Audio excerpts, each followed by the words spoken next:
आणि हा पण टाका, हा इतर का केली, इतर का बोललं गेलं.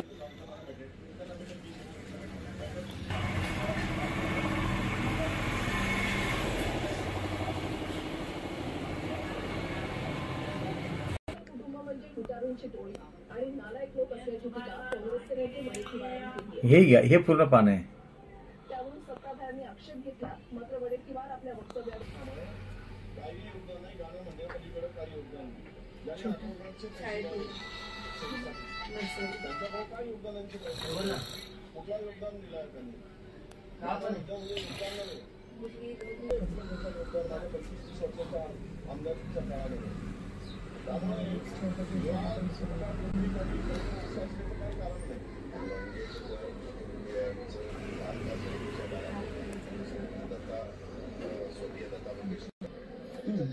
तीनशे आहेत आणि ते 300 जीवावरतीच समोरच बोलत होतं की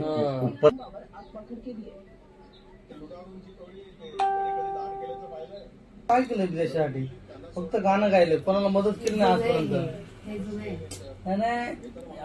प्रहार आंदोलन होतं मंदाताईच्या घराबाहेर, माहितीये का? मगाशी ते बघत होतो.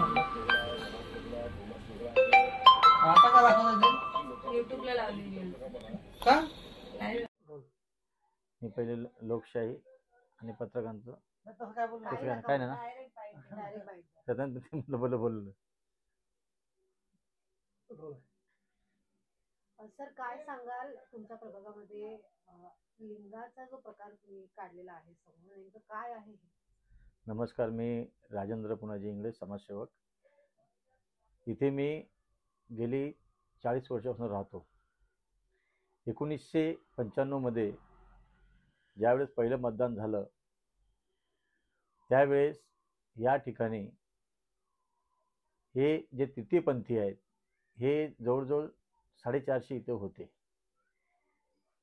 पण 2014 नंतर हे जे तृतीयपंथी आहे हे इथून निघून गेलेले आहेत आणि ते तृतीयपंथी फक्त यादीमध्ये, जुन्या यादीमध्ये फक्त 2 दाखवतात आणि बाकी जे कमीत कमी 350 तृतीयपंथी यांच्या पुढे जे लिंग आहे ते स्त्रीलिंग लावण्यात आलेलं आहे.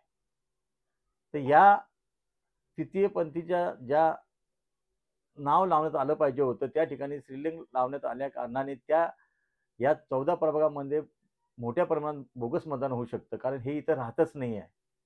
तर कृपया माझी निवडणूक आयोगास, निवडणूक उपायुक्त यांना याच विनंती आहे आणि आयुक्तास विनंती आहे की विशेष ह्या जे तृतीयपंथी आहे जे नाव आहे ते स्त्रीलिंग आहे त्याच्याकडे लक्ष देण्यात यावं आणि त्यांचा बोगस मतदान होणार नाही याकडे आपण स्वतः प्रामुख्याने प्रशासनाने त्यात लक्ष घालावं अशी माझी विनंती आहे. अन्यथा